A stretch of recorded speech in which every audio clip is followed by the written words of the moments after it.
Roads are not maintained. Water and electricity supply is often disrupted.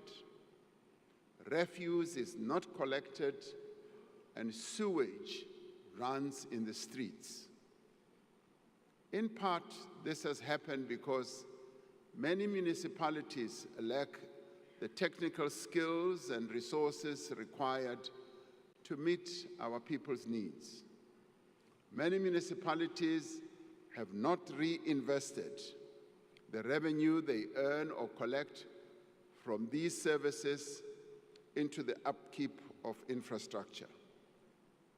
Starting this year, we will work with our municipalities to establish professionally managed ring-fenced utilities for water and electricity services to ensure that there is adequate investment and maintenance. Many of the challenges in municipalities also arise from the design of our local government system. We will therefore undertake extensive consultation to develop an updated white paper on local government to outline a modern and fit-for-purpose local government system. We will also review the funding model for municipalities. We will do so because many of our municipalities truly do not have a viable and sustainable revenue base.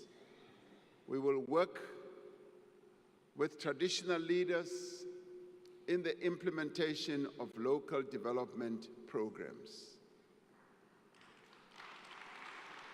We will also seek to work with our traditional leaders in ensuring that they continue their own work as we give them the recognition as the natural and indigenous leaders of our people. We will expand our support to municipalities that require assistance, drawing on the lessons of the Presidential eThekwini Working Group. We are seeing great progress in eThekwini as we implement the district development model, which enables all key role players, as in government, business, labor, and community-based organizations, to work together. As we work to reform the public service and build the capability of the state, we will harness technology to transform the way government works.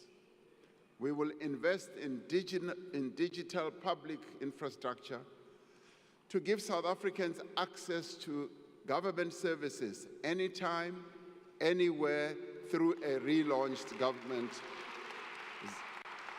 gov.za platform. At the heart of this transformation will be the implementation of a digital identity system. Now, these measures will in the end transform the relationship between citizens and government and create one government that is accessible to every person at a touch. We want a nation with a thriving economy, an economy that benefits all. To create this virtuous cycle of investment, growth, and jobs, we must lift economic growth to above 3%.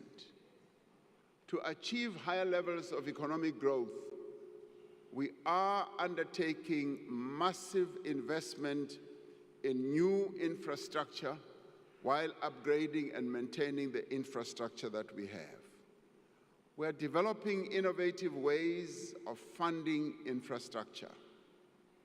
We are engaging local and international finance institutions and investors to unlock 100 billion rand in infrastructure financing. A project preparation bid window has been launched to fast-track investment readiness. This includes revised regulations for public-private partnerships, which will unlock private sector expertise and funds. And government will spend more than 940 billion rand on infrastructure over the next 3 years. Now, this includes 375 billion rand in spending by state-owned enterprises. This funding will revitalize our roads and bridges. It will build dams and waterways. It will modernize our ports and airports and also power our economy. Through the infrastructure fund that we launched some time ago, 12 blended finance projects worth nearly 38 billion rand have been approved in the last year. These are projects in water and sanitation, student accommodation, transport, health, and energy as well. Construction of the M10 bridge in the Eastern Cape, the construction continues. This bridge will rise above the river between Port Edward and Lusikisiki and will become the tallest bridge in Africa.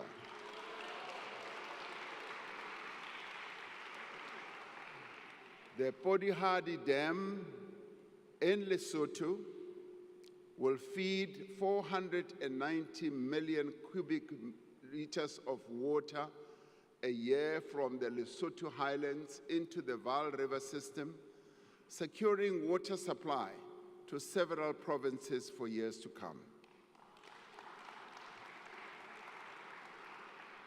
Working with international partners, we are revitalizing small harbors, unlocking economic opportunities for coastal communities.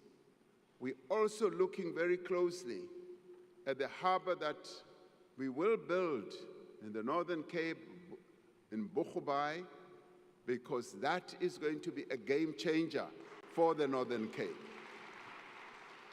We are steadily removing the obstacles to meaningful and faster growth. The economic reforms that we are implementing through Operation Vulindlela have created a new sense of optimism and confidence in our economy. Investors are looking at South Africa with much more interesting eyes as they see the reforms that we are implemented through Vulindlela. We have made progress in rebuilding and restructuring a number of our network industries. We are seeing positive results in the improvement of the functioning of our network industries, as well as the investment opportunities that are opening up and are being taken up by investors, leading to job creation. Working together with business, labor, and other social partners, we must now finish the work that we started. Over the coming year, we will initiate a second wave of reform to unleash more rapid and inclusive growth. Our immediate focus is to enable Eskom, Transnet, and other state-owned enterprises that are vital to our economy to function optimally. We are repositioning these entities to provide world-class infrastructure while enabling competition in operations, whether in electricity generation, freight, rail, or port terminals. We continue with the fundamental reform of our state-owned enterprises to ensure that they can effectively fulfill their social and economic mandates. Now, this includes the work underway to put in place a new model to strengthen governance and oversight of our public entities. We will ensure public ownership of strategic infrastructure for public benefit while finding innovative ways to attract private investment, to improve services, and to ensure public revenue can be focused on the provision of public services.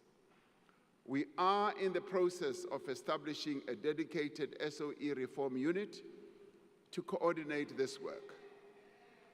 The measures we have implemented through the Energy Action Plan have reduced the severity and frequency of load shedding, with more than 300 days without load shedding since March 2024. Now, while the return of load shedding for 2 days last week was a reminder that our energy supply is still constrained, we remain on a very positive trajectory, whether people like it or not. We now need to put the risk of load shedding behind us once and for all. And the Minister of Electricity will speak about it in about 2 weeks or so when he presents to Parliament. We need to put that once and for all behind us by completing the reform of our energy system to ensure long-term energy security. The Electricity Regulation Amendment Act, which came into effect on the 1st of January, marks the beginning of a new era in our energy architecture. This year, we will put in place the building blocks of a competitive electricity market. Over time, this will allow multiple electricity generation entities to emerge and to compete. We will mobilize private sector investment in our transmission network to connect more renewable energy to the grid. The Minister will tell us that we still need to install 14,000 kilometers of transmission lines. We therefore need to mobilize finance from a number of sources to enable this to happen. As we reform our energy system, we are continuing to build successful multilateral partnerships in the global effort to halt the devastating impact of climate change. Our just energy transition is gaining momentum. Over $13 billion have been pledged by the international community, and significant private capital is being invested locally. We are determined to meet our carbon reduction commitments and will do so at a pace and at a scale that our country can afford. We are revitalizing our port terminals and rail corridors through the Freight Logistics Roadmap, which was adopted by Cabinet, leveraging private capital to restore our logistics infrastructure to world-class standards. Transnet's performance has stabilized and is steadily improving. We released a network statement in December last year, which for the first time will enable private rail operators to access the freight rail system that will continue to be owned by the state. Open access to the rail network will allow train operation companies to increase the volume of goods transported by rail, while our network infrastructure remains state-owned. This will ensure that South African minerals, the vehicles that we manufacture, our agricultural produce, reach international markets, securing jobs and earning much-needed revenue for our fiscus. New cranes and other port equipment are being commissioned to speed up the loading and unloading of cargo and reduce waiting times for ships in our various ports. As we forge ahead with the reform agenda, an urgent priority is to ensure a secure and reliable supply of water across the country. Many people in our cities, towns, and villages are experiencing more and more frequent water shortages as a result of failing water infrastructure. It is impossible to live without water, as we all know, and it is impossible for the economy to grow without water. We are therefore taking a series of decisive actions to resolve the water crisis, to enable our people to get water where they live, whether in townships or in the rural areas. We are investing heavily in expanding our water resources. Wherever one goes in our country, we often hear our citizens raising the issue of water continuously. So we are raising this issue to a much higher level. And like we did with electricity, I know and I am hopeful that we will resolve the water crisis that we have.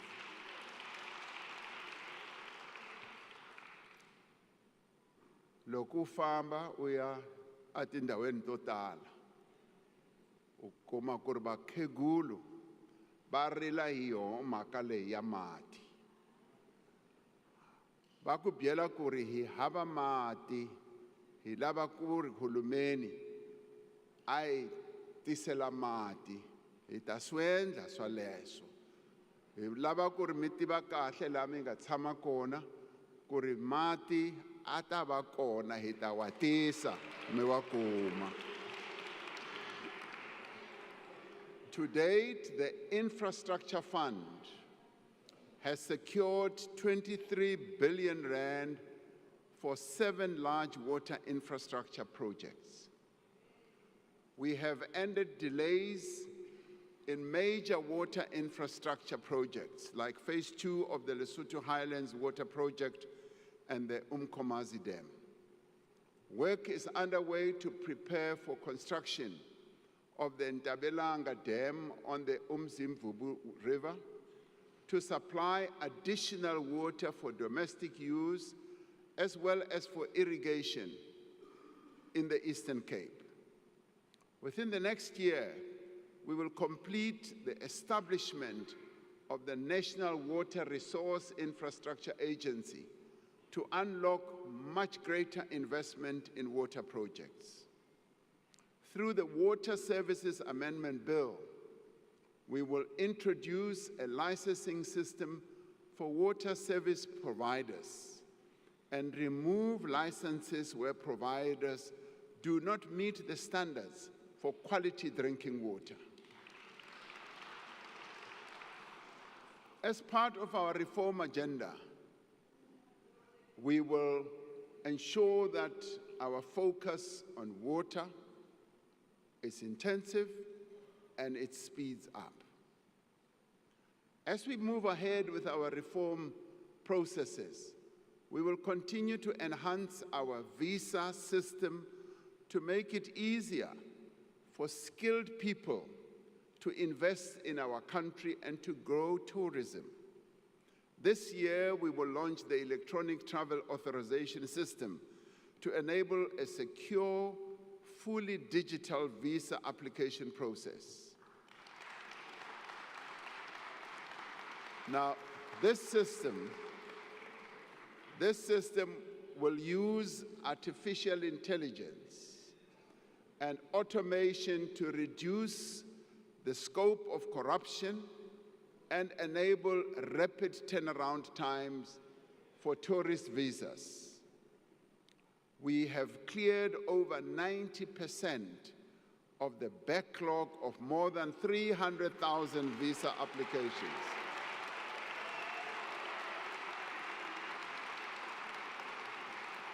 Now, in many ways, these changes that are underway, these reforms that we're implementing, send a very strong message that South Africa is indeed open for business and tourism.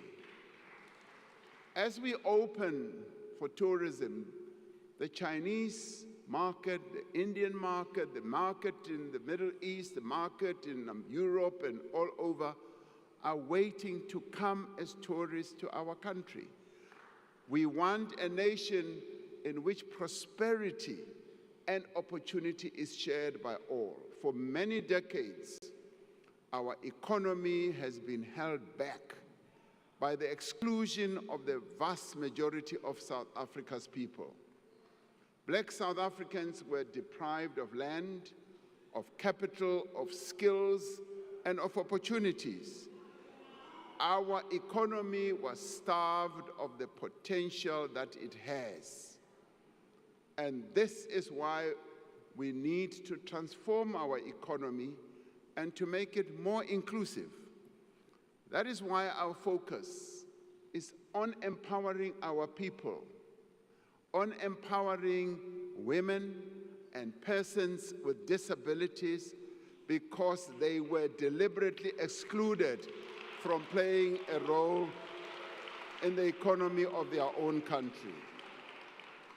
And we will set up a transformation fund worth 20 billion rand a year over the next 5 years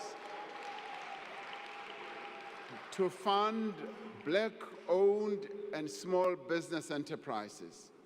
We will fast-track the regulations of the Public Procurement Act to ensure that businesses that are owned by women, by young people, and persons with disabilities receive equitable opportunities in government contracts.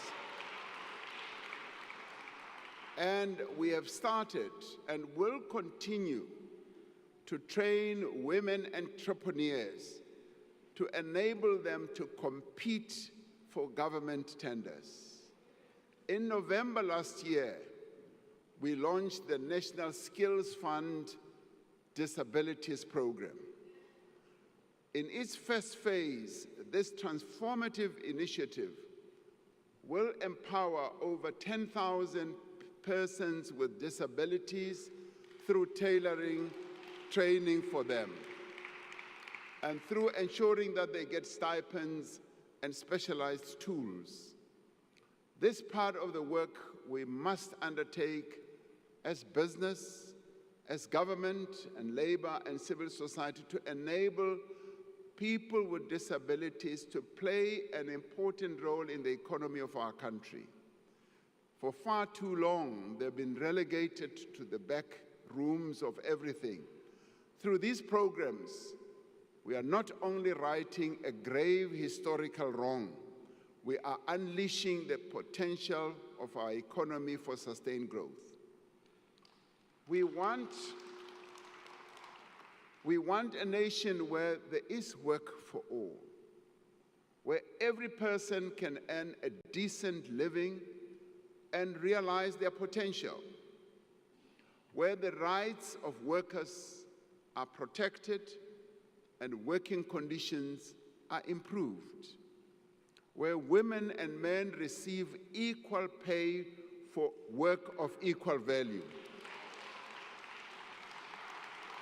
We need to ensure that growth creates jobs for all, and especially for young people.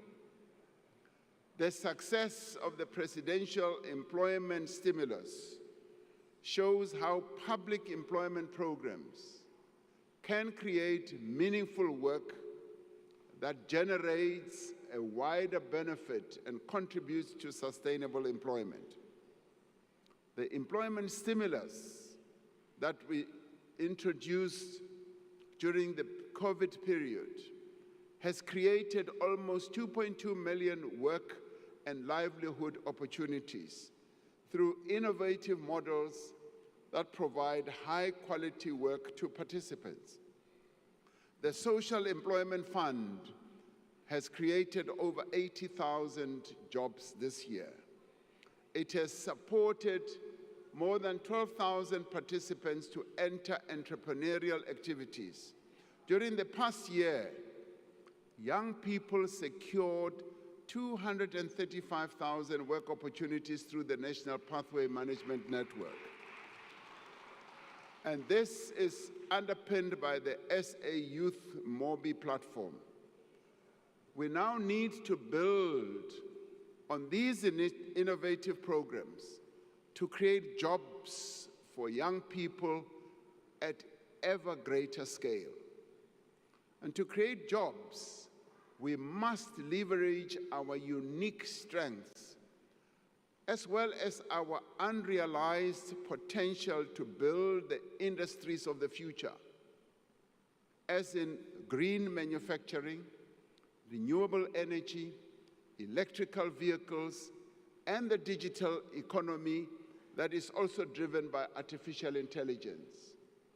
This year, we will finalize a modernized and comprehensive industrial policy that drives economic growth. We will achieve this ambition by focusing on the opportunities in localization, diversification, digitization, and decarbonization. We are working towards the full implementation of the African Continental Free Trade Area, which will tear down the barriers to trade on our continent. As the most industrialized economy on the African continent, we are positioning ourselves to be at the center of this new growing market. We are harnessing the sun and the wind to make our country a leader in renewable energy and green manufacturing. With an abundance of cheap green energy, we can produce products that are competitive anywhere in the world and create hundreds of thousands of new jobs in this process. We are making sustainable use of the rich abundance of the South African earth by supporting our farmers, improving our logistics network and rural supply chains, and opening new export markets for products that we grow or produce. We can significantly expand our agricultural sector. We want South Africa to be leading in the commercial production of products such as hemp and cannabis, a product that is so well known in the Eastern Cape and KZN, a product that our forebears have produced for generations and generations. We can add modern value to it and bring it to the shelves of the entire world. We are breathing new life into the mining industry, which remains one of our most important and valuable endowments. I often say that mining was the bedrock on which our economy was built, and it continues to be a sunrise industry. We are on track to implement a new, modern, and transparent mining rights system this year, which will unlock investment in exploration and production. We will put in place an enabling policy as well as a regulatory framework for critical minerals. By beneficiating these minerals here in South Africa, we can make use of the extraordinary wealth that lies beneath our soil for the benefit of our people. Even more valuable than our natural resources are the diversity, the energy, and the talent of the people of this country. The services sector is now the largest part of our economy, ranging from financial services to retail, hospitality, tourism, and the burgeoning creative industry. The tourism sector is growing rapidly, with close on to 9 million tourists having visited our country last year. One of the attractive sites in our country, which we want to see growing more and more, is Robben Island. I visited Robben Island on the 8th of January. And I got to hear that in a year, they are now going to receive 300,000. They want to grow it to 500,000 visitors in a year. And most of these visitors are South Africans. So we will grow tourism through our visa reforms, through increasing the number of flights to key destinations, and through the marketing of our country as the best country to visit in the world. And we have also seen strong growth in digital services, as well as business process outsourcing, as well as data centers. As the need for data grows in the world, our country is seen as a reservoir of having data centers. And this is continuing to create jobs for young people. To support this growth, we are investing in skills development for the industries of the future. The Jobs Boost Fund has pioneered a new model that links funding for skills in demand for the successful placement and particularly employment of young people. We are expanding our support for small and medium enterprises and for the informal economy, which sustains millions of jobs as well as livelihoods across our country. This includes streamlining funding for small businesses, unlocking venture capital for high-growth startups, and developing a regulatory environment that enables rather than restricts informal enterprises. To build an innovative economy, the Department of Science and Technology and Innovation will establish an innovation fund to provide venture capital to tech startups that emerge from our higher education institutions.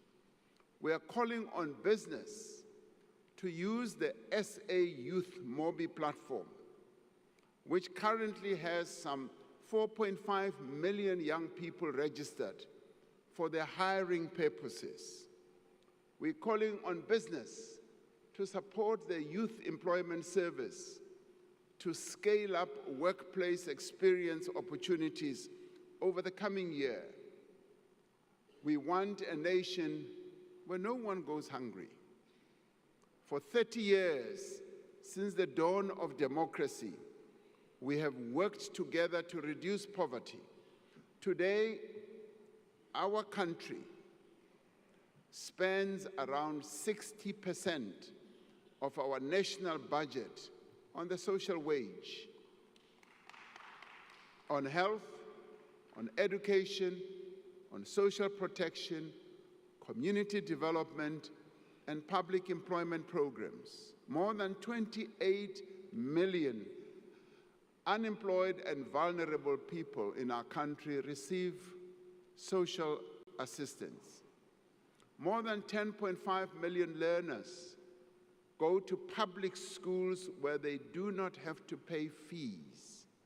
Last year, over 900,000 students from poor working class backgrounds and poor families and working class backgrounds received funding to study at universities and colleges.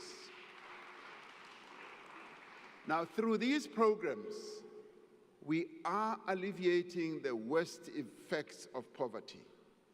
We are providing the means through which South Africans can rise above poverty that has been passed down from one generation to the next. But we have much to do, and much more work needs to be done to end poverty in our country. We must do much more to ensure that women in particular no longer face the hopeless task to feed and clothe their children. While government invests heavily to support poor and unemployed people, these programs are fragmented and sometimes they are difficult to access. We are therefore building an integrated system of support for poor and unemployed people. We are strengthening existing programs from job search support to public employment and making sure that together they provide people with pathways out of poverty. Rather than expecting those in need to approach several government agencies separately, a citizen should be able to go to one place to receive all the support that they need. To protect the gains that we have made since 1994 in advancing children's rights, we will adopt the National Strategy to Accelerate Action for Children, which focuses on 10 key priorities, including poverty reduction, child protection, and addressing malnutrition. The Social Relief Distress Grant is an essential mechanism for alleviating extreme poverty. We will use this grant as a basis for the introduction of a more sustainable form of income support for unemployed people.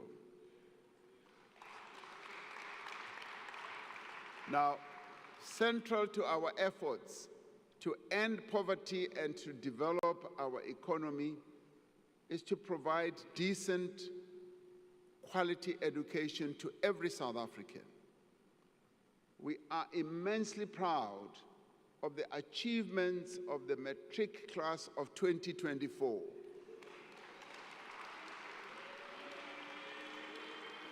It's a class which achieved the highest pass rate in our country's history.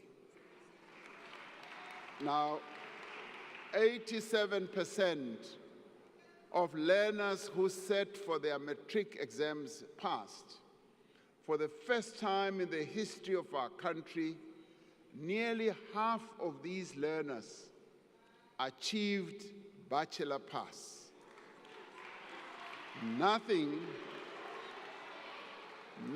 can diminish, frankly, nothing can diminish our pride in the hard work of these learners and the steady support of their teachers, parents, and broader community. And let us give them a big round of applause.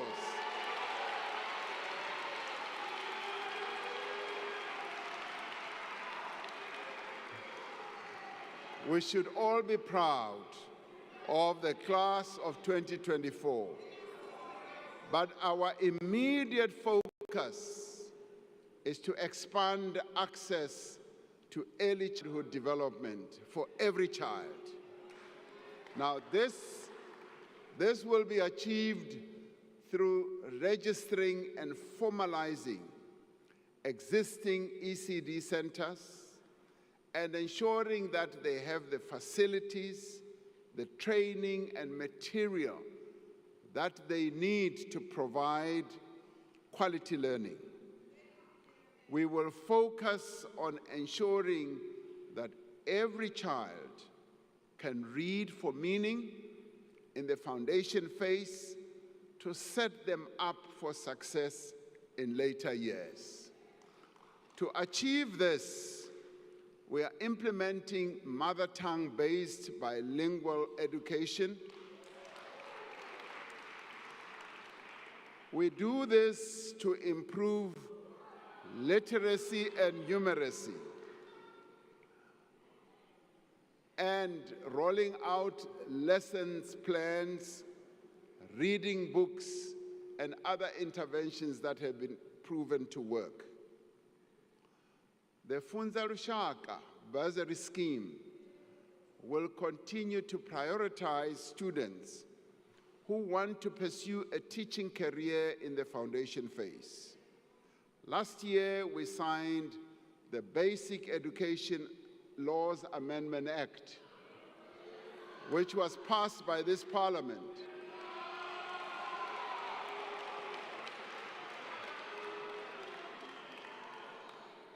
Now, this act is pivotal for ensuring that education is accessible and is inclusive for all South Africans. This year, the Minister of Basic Education will introduce national policy, the norms and the standards and regulations to empower all partners in the basic education field to support the implementation of the Act.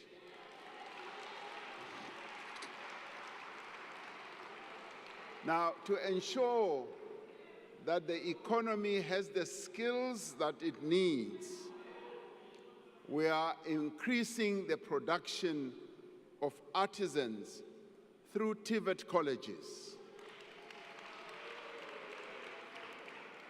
Now, this is part of the shift we are undertaking towards education and skills development that combines formal learning with job training.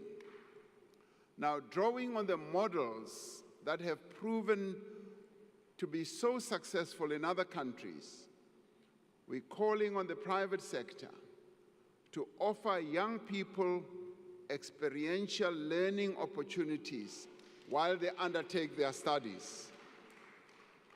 We are implementing phase 1 of the comprehensive student funding model for higher education to address the needs of the missing middle.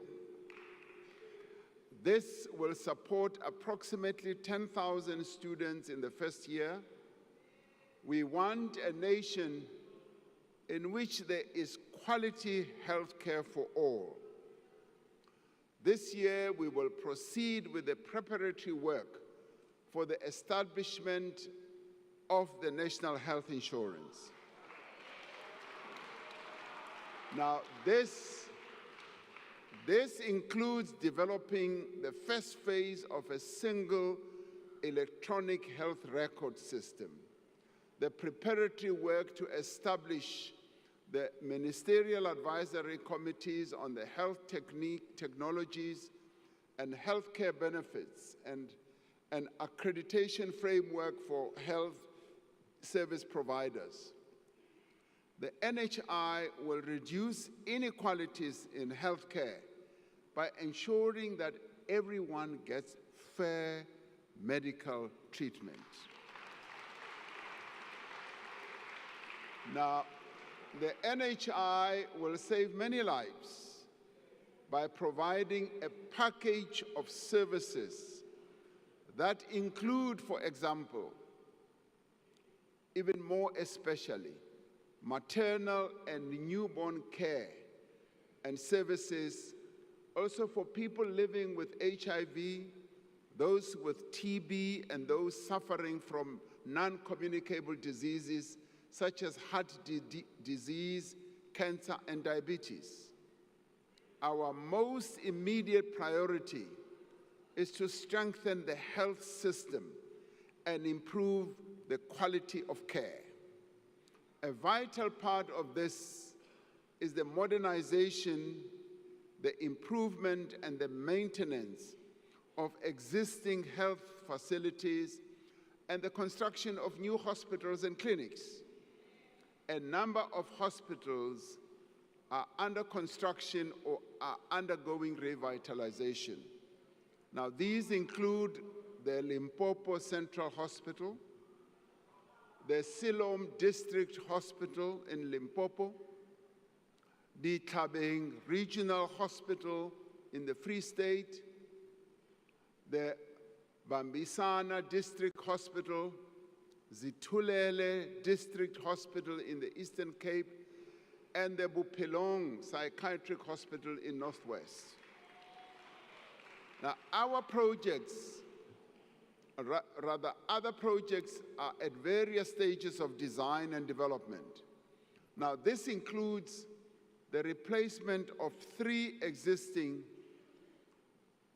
new central hospitals, 5 new district hospitals, 5 community health centers, and a new psychiatric hospital. To improve patient experience, we are putting more emphasis on reducing waiting times, cleanliness, and staff attitudes in the public health facilities. We are encouraged by the great progress the country has made towards ending HIV and AIDS as a public health threat. By the end of March 2024, 96% of people living with HIV knew their status. 79% of these were on antiretroviral treatment, and 94% of these were on treatment with virally suppressed conditions.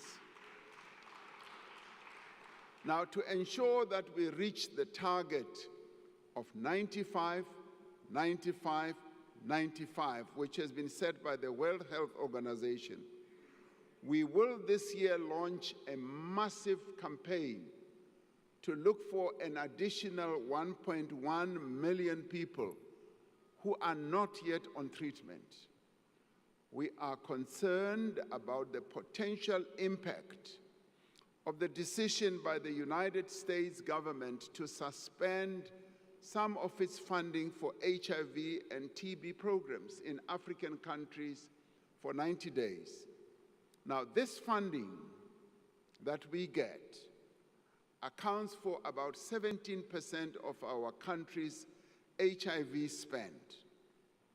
We have been able, over the years, to provide funding from our own resources, our own fiscus, for our HIV and TB programs. We are looking at various interventions to address the immediate needs and ensure the continuity of the essential services that we might lose if this funding does not come through. Now, to tackle inequality, we do need to undo apartheid special planning, which has scarred our country, our cities, and forced many people to live far away from areas of work and opportunity. We have delivered millions of housing opportunities since 1994, providing safety as well as dignity to poor households. Yet the practice of building housing developments on the periphery of urban centers has in many ways perpetuated inequality and urban sprawl. Going forward, we're going to build more housing in our city centers and closer to places of work and business. Now, we are redesigning our housing subsidies and directing more funding towards programs that enable people to buy or rent a home in an area of their choice. We will release more underutilized state properties for affordable housing development. And we are working with our provinces and metros, and I'm glad that a number of our premiers are here as well. We're working with them to reclaim buildings that have been hijacked in the city centers and repurpose them for public use. Now, we will provide 300,000 service stands to qualifying beneficiaries to enable housing development in well-planned, connected communities along key development corridors. We will clear the backlog of title deeds for subsidized housing, turning homes into household assets. And we will review land use, building, and other regulations to enable low-cost property development, including backyard housing. This represents a fundamental rethink of how the state delivers housing at scale while turning our cities into engines of growth and opportunity. In making our cities work for their residents, we will restore the remaining passenger rail corridors and stations to full service. More than 80% of passenger rail corridors have been returned to service. Now, PRASA has introduced over 200 modern, locally produced trains on its network to provide a low-cost option for public transport. Over the next 5 years, we will restore PRASA's signaling system so that we can put all our new trains to work and commuters can be assured that they can reach work safely, affordably, and on time. Now, we also want a nation in which everyone is safe. The police continue to work with other law enforcement agencies to dismantle organized crime syndicates and combat financial and violent crimes. The South African police has partnered with the metropolitan municipalities and continues to work with communities to fight crime in the priority provinces where crime is particularly high. Now, we are intensifying Operation Shanela. Shanela has been successful in arresting suspects, recovering firearms, and seizing stolen vehicles. And we must continue to tackle the scourge of gun violence that has continued to plague our society for decades. I have asked the Minister and the National Commissioner of Police to prioritize reducing gun-related crime and violence. Now, this includes preventing the diversion of firearms into the illicit market and recovering illegal firearms in circulation. We know from international evidence and our own experience that this is the most effective way to reduce overall violence.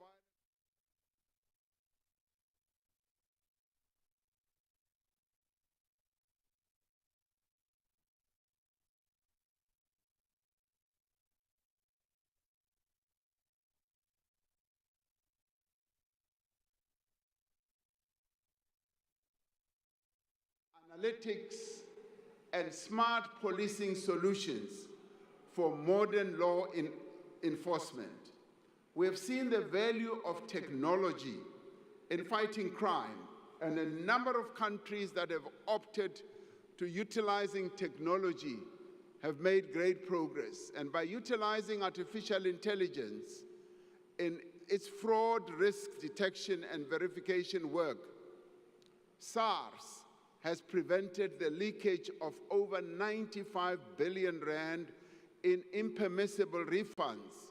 It has recovered 20 billion in revenue and dismantled an illicit tobacco and gold scheme.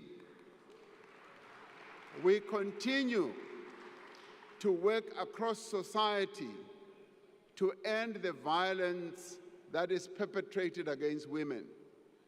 We have promulgated the National Council on Gender-Based Violence and Femicide Act, establishing a national structure to oversee a coordinated response to this crisis. We will ensure that the Council is fully functional and properly resourced. We continue to strengthen support to victims of gender-based violence. There are now 65 Tutuzela centers across the country. Out of the 52 districts in our country, 44 have gender-based violence shelters. All police stations in the country now have victim-friendly services, and another 16 sexual offences courts will be established in the next financial year. Now, we want a nation that deals with corruption. Last year, we established the Investigating Directorate Against Corruption as a permanent entity of the NPA dedicated to investigating and prosecuting high-level corruption. We will ensure that the Directorate is fully resourced and have access to information that it needs to prosecute state capture cases and hold those responsible to account. We are establishing a world-class digital forensic lab to support the investigation of complex corruption and financial crime. We are making steady progress in implementation of the recommendations of the State Capture Commission, including signing into law several legislative reforms. The Special Investigating Unit and Asset Forfeiture Unit report that over 10 billion rand has been recovered in state capture-related cases. Now, this year, the Department of Justice and Constitutional Department will report on the review of the Anti-Corruption Architecture National Anti-Corruption Advisory Council.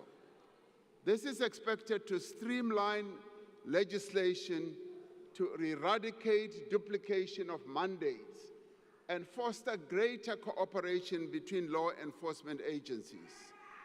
And we will finalize the Whistleblower Protection Framework and introduce the Whistleblower Protections Bill in Parliament during this financial year.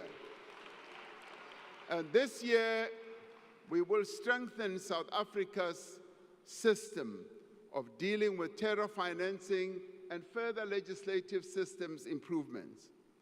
To secure our removal from the International Financial Action Task Force grey list, we have made significant progress in addressing the weaknesses that were identified in our law enforcement system, with 16 out of 22 action items fully addressed. We want a nation that is at peace with the world. We want to continue through our international relations to advance the well-being of South Africa as we seek to advance the well-being of humanity. Now, we will work to strengthen our trade relations around the world and to leverage our strong and diverse global alliances to make our economy more resilient. The key pillars of our foreign policy remain the promotion of human rights, peace and friendship, and the strengthening of fair trade and investment ties with other countries. Now, these are the principles that guide our presidency of the G20 this year. It's not that much to say. We have chosen the theme of solidarity, equality, and sustainable development to underscore the need for cooperation and partnership amongst the countries of the world. For the first time in its history, the G20 is being hosted on the African continent.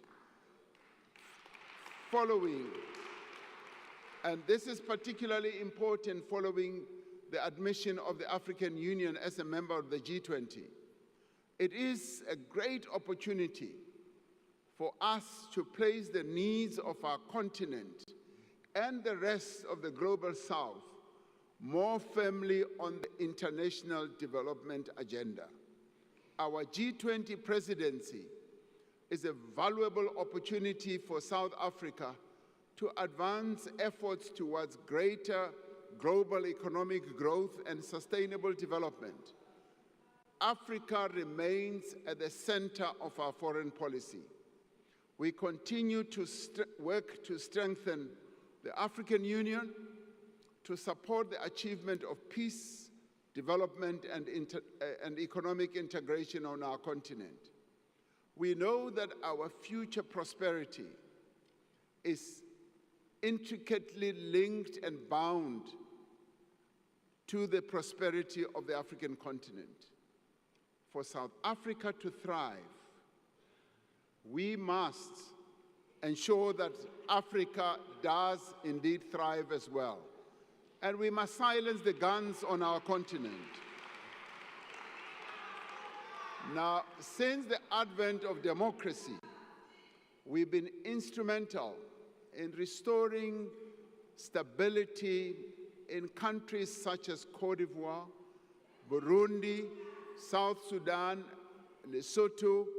More recently, we've been part of the SADC peacekeeping mission in Mozambique that has brought relative calm and stability to the Cabo Delgado province. The presence of South African peacekeepers in the eastern DRC is testament to our continued commitment to peaceful resolution of one of the world's most intractable conflicts that has gone on for years and that has cost millions of lives and displaced many people. Now, we call on all parties to embrace the current diplomatic efforts to find a peaceful resolution, including honoring the Luanda process.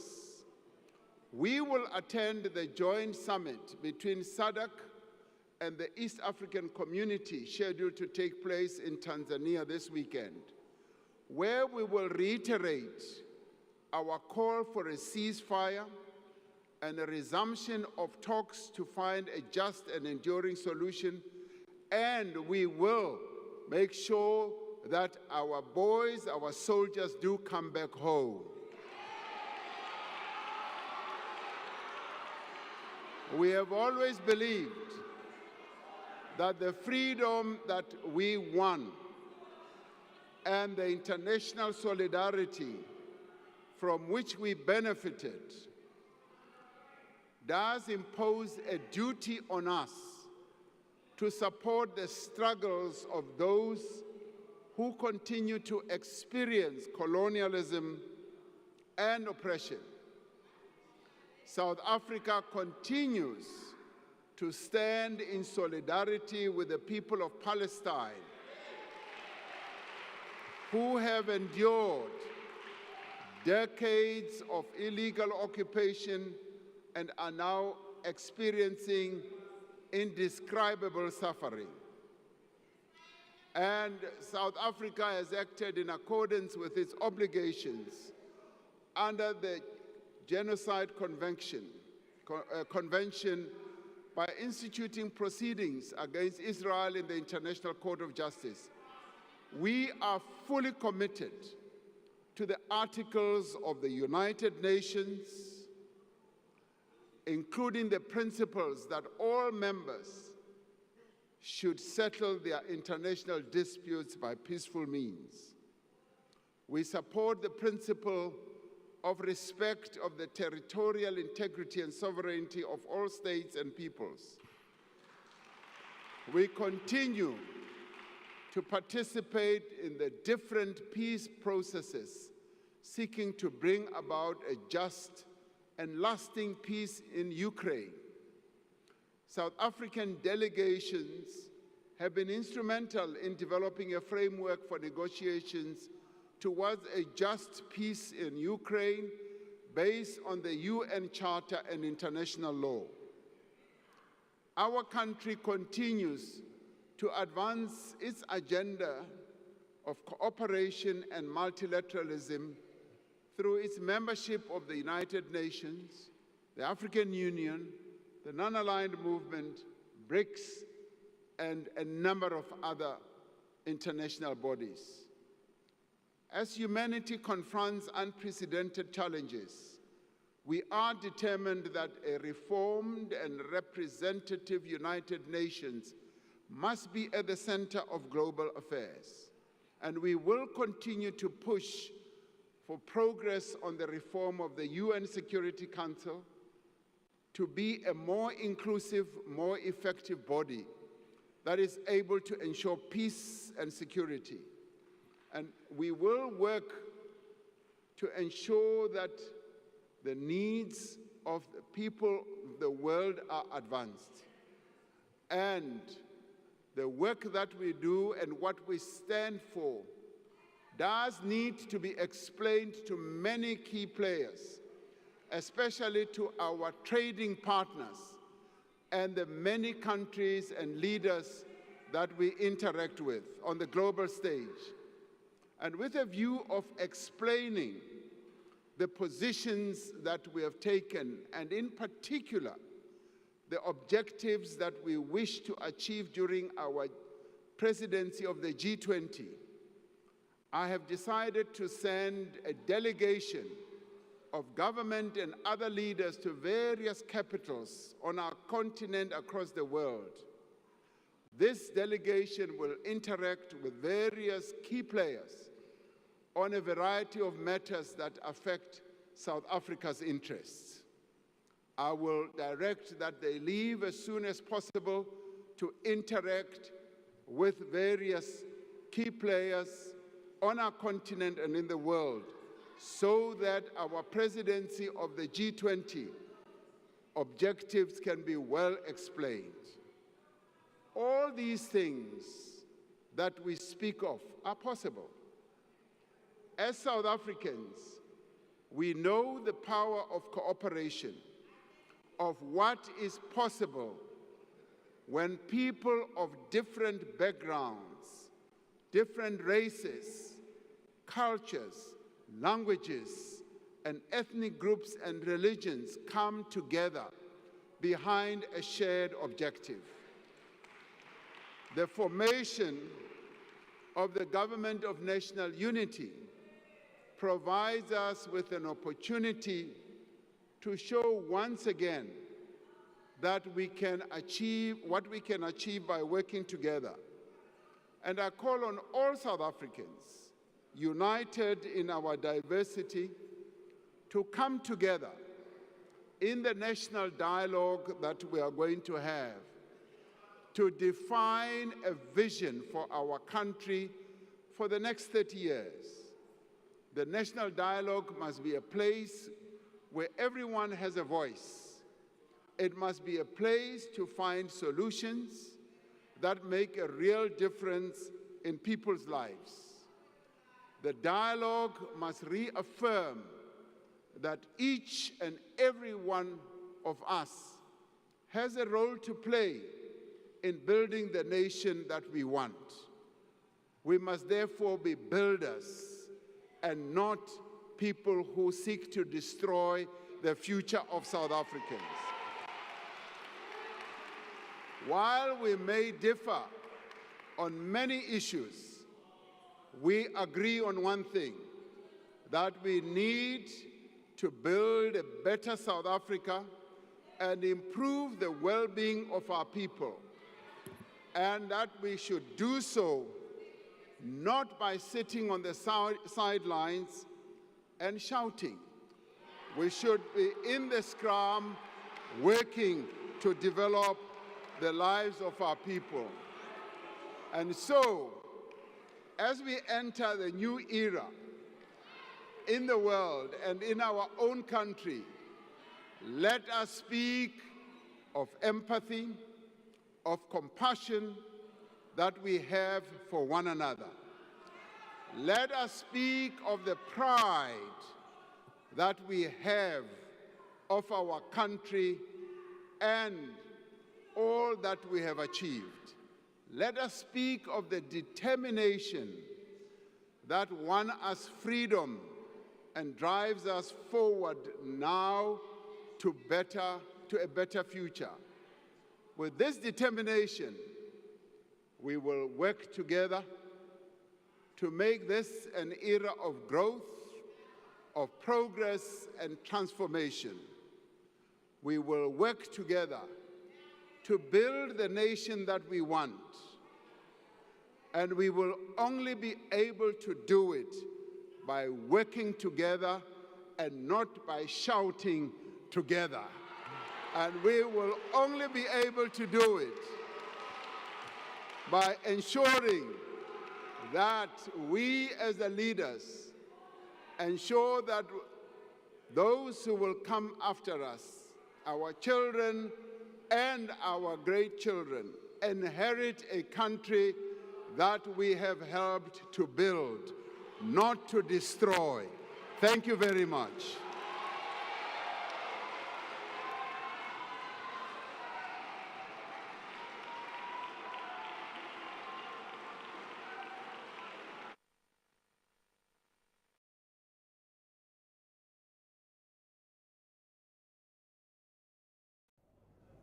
The House has not yet adjourned.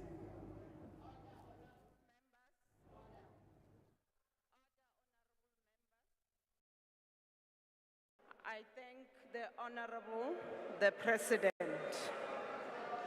Order, honorable members.